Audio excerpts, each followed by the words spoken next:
Good evening, everybody. I am ShadowOfOrder, and welcome to .hack GU Last Recode. Now, that is a mouthful of a title.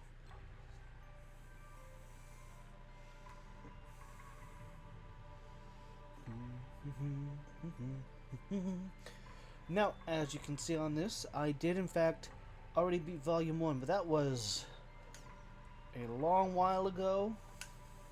As a matter of fact, it was... Jesus Christ. Like 3 years ago? Like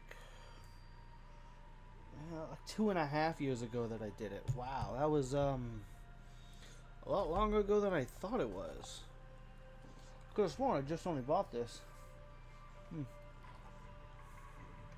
Well. Oh well. Anyways. I didn't actually complete... I didn't... Okay, so... Let me explain. Okay, that's how far I got in the second one. Okay, so like a long time ago, I bought this game.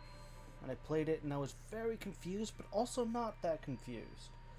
Because these games show like a, like in the beginning they show like a, like here's all the stuff that happened in the last few volumes, but like really short and simplified, so I sort of knew what was going on. See, my journey with .hack began on Adult Swim with the anime. I can't remember what it was. It was the one where a girl gets stuck in her character's, in the body of her game character, and her real body goes into a coma, but she's stuck in the video game. Now, to people who have no idea what .hack is, this sounds insane, and it is, and that's why it's awesome. So when I came across this, I bought it, not realizing it said Volume 3. So, I was real confused. But then eventually I went back and bought 1 and 2, and I got less confused. And then there's this, which is Volume 4, which is fairly new, 2017. Meanwhile, these three are real old, much older, like a good 10 years older. So this is like a special thing they did. It includes the parody things. I've looked at a few of them and they're insane. Basically, they just redid a bunch of... So this games are full of cutscenes. They redid a bunch of cutscenes, but just throwing in just random craziness, because why not? And then this has like a bunch of like extra secret lore in like files. So what I'm going to be doing is I'm going to be playing through all 4 of these. I have no idea how long the 4th one is. I hope it's as long as the other 3, each of which take... this one took me 32 hours. So, here. That was, quite a while. The episodes I'm going to be doing are going to be a lot longer than normally. Probably going to be doing like half hour, a little longer than that, instead of the normal 20 minutes. And you might be wondering, why not playing Skyrim? Well, okay, so I got 100 episodes of Skyrim, and that's a lot. And that's just of the latest one. I need to like step back from Skyrim for just a little bit, go through all this, maybe I'll get back to Skyrim later. I'm not going to give up on it. I'm not. I'm going to be doing all that, because there's still a whole lot more I need to do in that. But for now, I'm going to be doing this all over again. It's one of my favorite stories. And that's what .hack really is. It's a story that also lets you play around like a video game. So, hold on. I'll explain the basic premise of the world before I jump into this one in just a bit. Hold on. Okay, so the basic premise of .hack, if you don't know it, is a bunch of weird stuff happens in this big MMO, this big, massive multiplayer online game. If you don't RPG, if you don't know what that is. So it's like, for most people, it's a normal RPG. you know, you go around, beat monsters, join guilds, yada yada. Except a bunch of people keep coming across things that don't normally exist, like bugs and strange monsters. It just turns out that usually, if ever they're hurt by one of these, it physically hurts them in real life, which is not supposed to happen. And it became such a prevalent thing that people started, like, in the real world, in this game, in the real world, they started coming up with a name for it, doll syndrome, where people would be playing games and then they just like they'd start losing like control, like feeling in their arms or legs, or they just straight up fall into a coma. And that's the thing. It all starts, right? The lore of this all starts the way many good stories do. It starts with a girl, right? So this girl, this lady, I don't know her name. German, I think she was. She writes this story. It's not just a story, it's a poem, and it's a very long poem. It's basically a novel, right? She writes it down on this website in a way. She has like encryptions on the website so that you can't copy paste it, and it's like the Search for the Twilight Dragon or something like that. It's a classic fantasy story, I suppose. Nothing really too groundbreaking, but see, because no one could copy paste it, there was only ever that one copy on the thing. There were only fragments, things that people had like typed out, like, oh, I like that line in that poem, I'm gonna type that out for later so I can read it later, because people do that. I do that. Everyone does that. And so the lady dies, and her website eventually gets shut down. So the original story is lost forever. All that's there is what people remember of it and the few fragments that people had typed out. So there was this one guy, this one super genius guy, super genius guy, and he fell in love with the story. And he fell in love with the writer of the story despite never having met her and knowing nothing about her except the story that she wrote. So he's as I said, super genius. His life's goal, up to that point at least, was to create the ultimate AI, which in his mind meant an AI that could learn, could grow, could change itself, could feel emotions, basically a human in a computer. And he knew that he would never have enough time to do it. He knew how. All he really needed was time and data, and to keep everything going. But like, he knew he wouldn't last that long. So instead, he made an AI that would, in and of itself, create the ultimate AI. But like, how do you keep that sort of thing running once you're dead? They shut off your power, sell your house, sell all your stuff, because he didn't have any family. So he devised a clever little thing. Very illegal. So he creates a video game. He bases it off of the fragments, the world that was in this poem that he loved so much. He based it off of this fantasy world, right? And he sold that to a game company, right? In this case, it's CC Corp, which is a reference to the fact that Dot Hack is made by a company. Like, the video game that I'm playing right now is made by a company with CC as its logo, so it's kind of like just like an inside joke. CyberConnect. That was it. They're just kind of like ragging on themselves there for a little bit. Anyways, so he sells it to this company, and it's like a wild success. It's amazing. It's awesome. Everyone loves it. Secretly, as a part of its engine, as a part of the code that is essential to running it, he puts his AI that he made that has the sole purpose of creating the ultimate AI.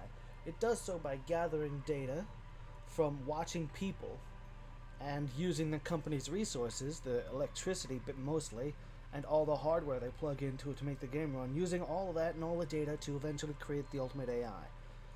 Except there's a problem. The AI he made, Morgana, the Morgana system, while it wasn't alive, it was alive enough to feel fear, specifically the fear of death. Once its purpose had been completed, it was to be shut off, and the new AI would take control of all the things it was doing, because it wasn't just making the AI, it was also running lots of the game. So basically, it knew that once the ultimate AI was made, it would die, and it did not want to die, but it couldn't go against its own programming. It wasn't that alive. So it created 8 monsters based off of the poem. Because it's like, in one part of the poem, it talks about the 8 monsters that, like, served the ultimate evil or whatever.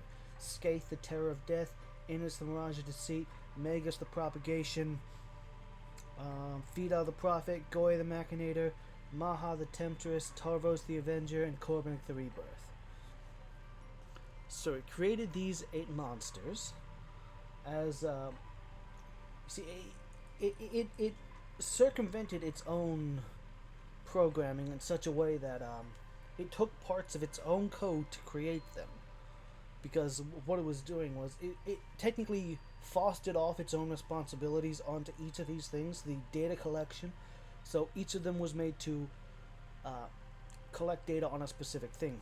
Skaith, the terror of death, was to collect data on people's reactions when they died, due to each other, due to monsters, or due to Skaith himself running up and killing them in the game. Innis was supposed to, like, gather data on how people reacted to deceits, to lies, and so on and so forth. Right? But that was the first 4 series, the first 4 games, the Dot Hack Quarantine, which you can only really get on PS2, unfortunately. Of which I have the first 2 games, but I could never get my hands on the other ones back then. They don't make them anymore. You have to buy them secondhand, and I couldn't find the rest of them. But I know basically the story. So, but like, anyways, the 8 monsters were technically tasked with that, but they were also given a couple of other tasks. Like, as long as I have them, I might as well give them all these other tasks specifically. And this is where it got on its programming. They were designed to go after data anomalies, glitches, things that don't belong, and delete them. It just so happened that Morgana decided to make what they considered glitches to be a wide subject, which included the ultimate AI that was being built. So they would hunt down and kill any glitches, anything they thought were glitches, which included the ultimate AI, and by doing so, they would keep killing it over and over and over, meaning it could never be finished. Morgana would have to start from scratch each time, thus preserving its life, because it wasn't destroying it. No, it's just the antivirus software is destroying it. Nothing I can do about it. They're not a part of me anymore. So that's how it planned to survive.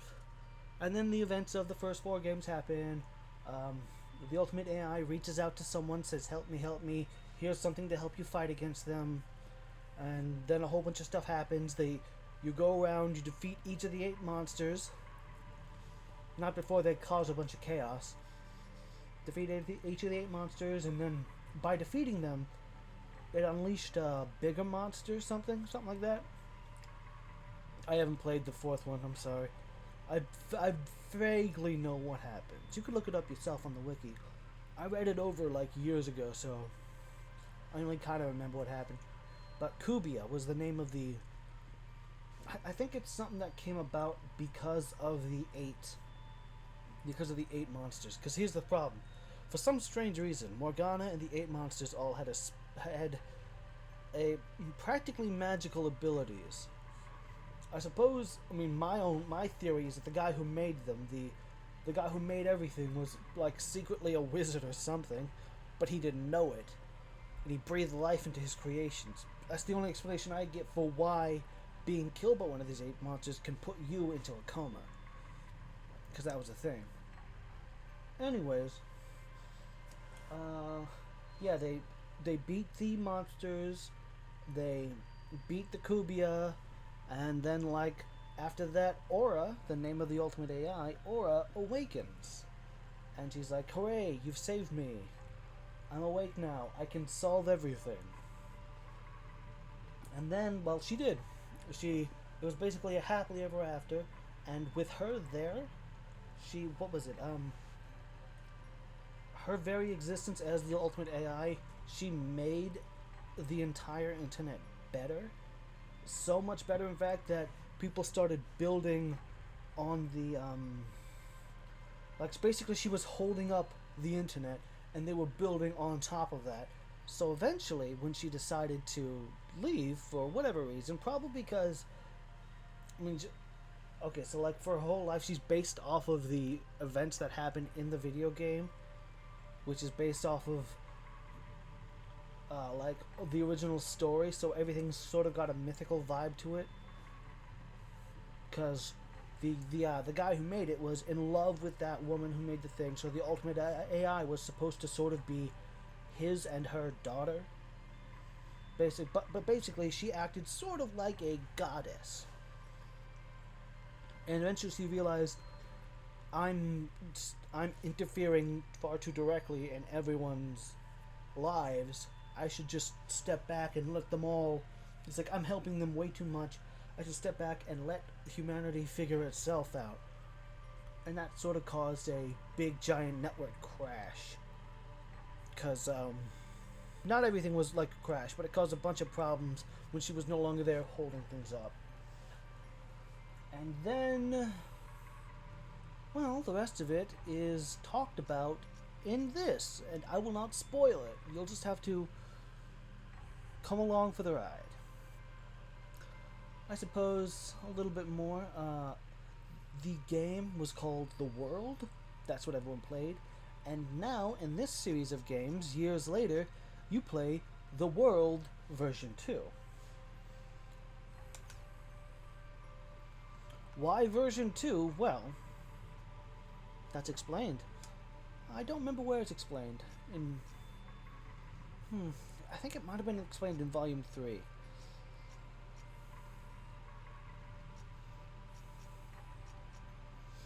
Right. Let us start once more this grand epic story.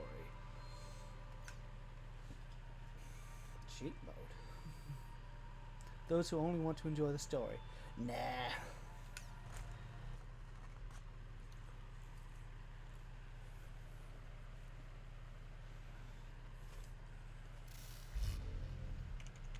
I love these. The cutscenes in this. Oh, this is the character creation. This is supposed to what the character creation menu looks like in the game.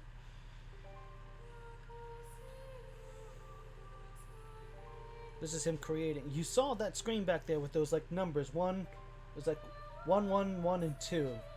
I'll explain that actually.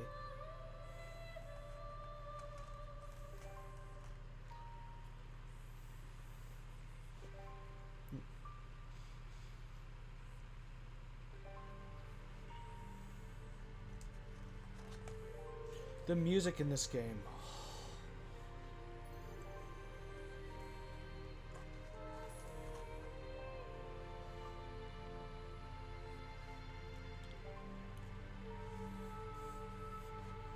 CyberConnect 2. Haseo!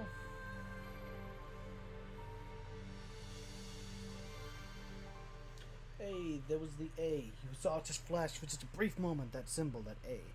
That'll come up later. A dazzling twilight dream at the eternal city Macanil.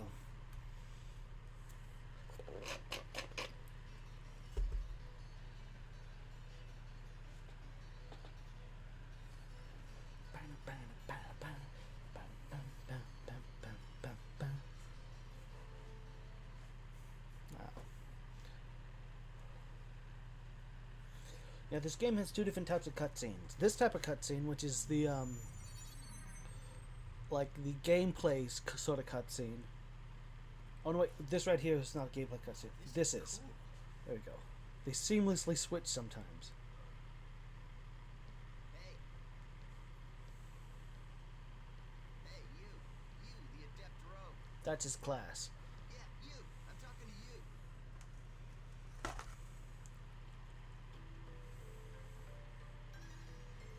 So, I take it this is your first time playing this game. Yeah. I just finished installing it to my PC. Oh, yeah, yeah. Well, if you wish, we will be honored to show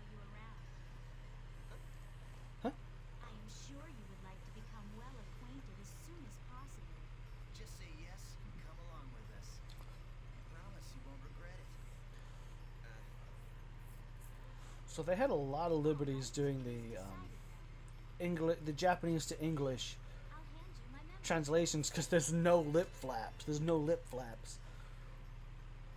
So you can just like actually put words in translating.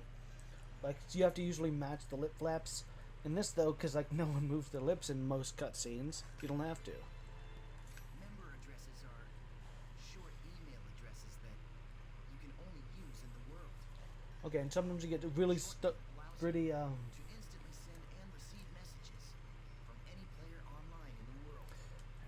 sometimes the dialogue's a bit like, that you have member addresses for to join into your party. Alright, so let's open the menu.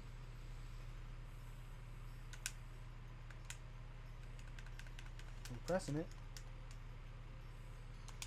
Oh, there was still a cutscene. This is a list of all the people who have a member address. Blade Brandier.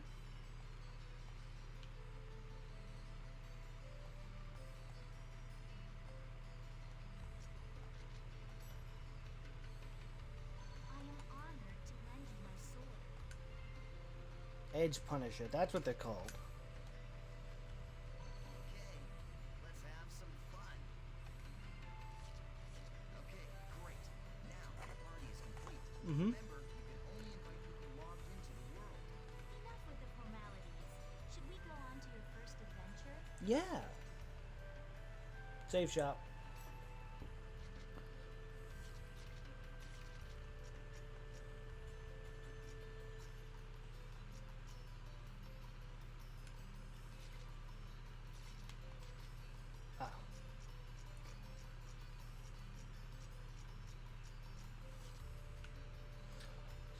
Ah. Not gonna do. Oh, I need to turn off VSync. Oh, that's gonna cause a problem. Blech, look at that. Look at that. Look at that. Ew, gross. Okay, so like an adept rogue, as you saw in that like cutscene, the 1112, adept rogues are like a jack of all trades, master of none, oftentimes better than a master of one. Basically, an adept rogue can go anywhere they want and do like anything, as long as they put in the effort to do it. While other classes, you can just like, you just kill monsters, you'll get strong enough, but there's some monsters you just can't beat on your own if you're a certain class. Not so for adept rogues, because adept rogues are good at everything, good enough at everything. They can use magic. They don't unlock any magic on their own. You have to buy like spell books for them, but they use magic far better than any other class that's not like directly focused on magic. And they can still hit really hard, and they have what is it? Oh, hold on. Okay, I'm back. Sorry, I had to turn VSync. Oh, what did I just do? What was that button? Oh, right trigger. Huh. Okay, so I had to turn VSync on actually in order for that to work. I already hit the save shot.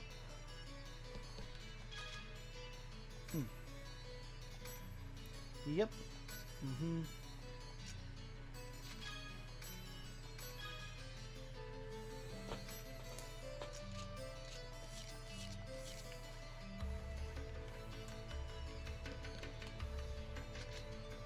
Hello.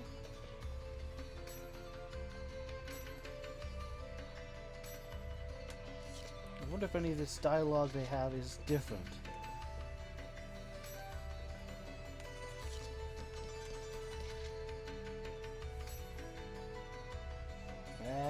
PK screw after noob. Be on your guard. Play cards.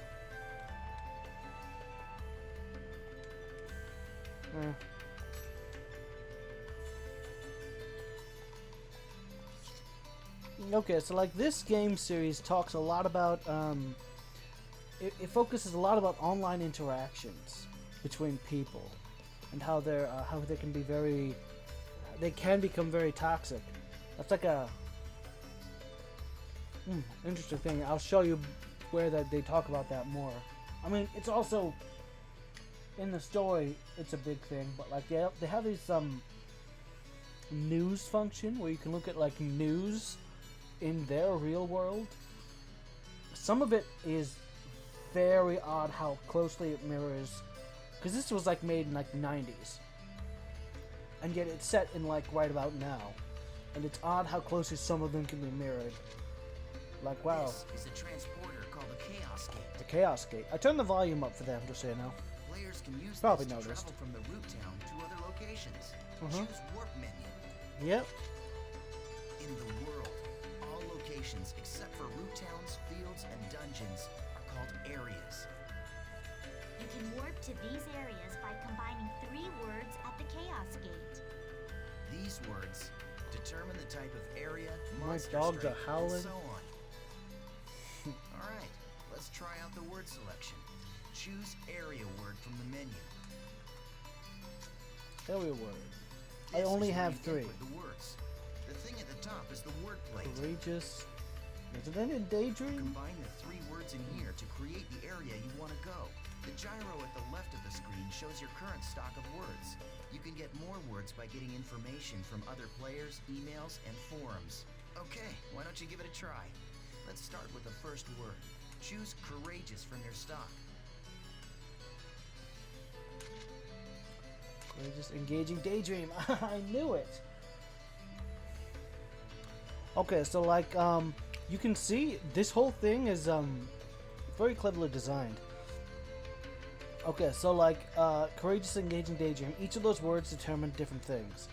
Like you can see in the element bar, the water and earth are flashing, so you'll see water and earth enemies. What is it? The 2 numbers above that, one with the crowd of 5 people, one with the crowd with the 2 people.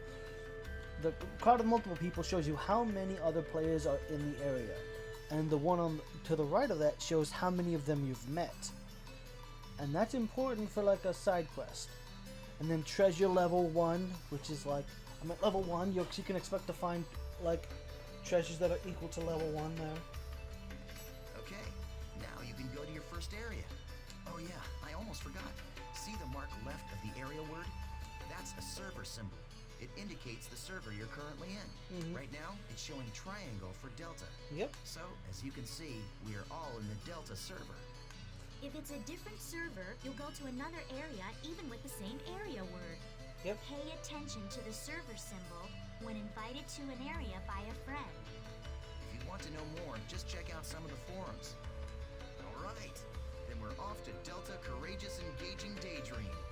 We will be off there in the next episode. Yep, 30 minutes, a little more than 30 minutes have gone by.